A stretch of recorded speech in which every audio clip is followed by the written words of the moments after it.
నిజామాబాద్ జిల్లాలో గంజాయి ముఠా సభ్యులు రెచ్చిపోయారు. అక్రమంగా గంజాయిని తరలిస్తున్న నిందితులను అడ్డుకునేందుకు ప్రయత్నించిన మహిళా కానిస్టేబుల్ను కారుతో ఢీకొట్టి హతమార్చే ప్రయత్నం చేశారు.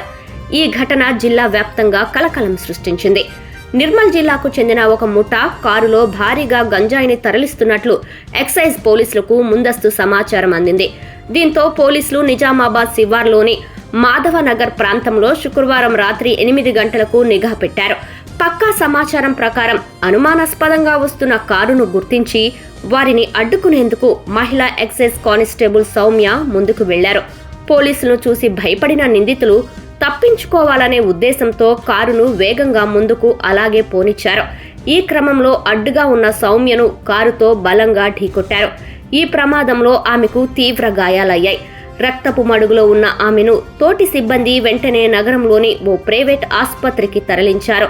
ప్రస్తుతం ఆమె పరిస్థితి విషమంగా ఉన్నట్లు తెలుస్తోంది. కానిస్టేబుల్ను ఢీకొట్టిన తర్వాత పారిపోయేందుకు ప్రయత్నించిన 2 ముఠా సభ్యులు మహమ్మద్ సోఫియుద్దీన్, సయ్యద్ షోయల్ను పోలీసులు వెంబడించి పట్టుకున్నారు. కారును తనిఖీ చేయగా అందులో భారీగా గంజాయి లభ్యమైంది. పోలీసులు కేసు నమోదు చేసి దర్యాప్తు చేస్తున్నారు. నిందితుల వెనుక ఉన్న ఇతర నెట్వర్క్ గురించి ఆరా తీస్తున్నారు.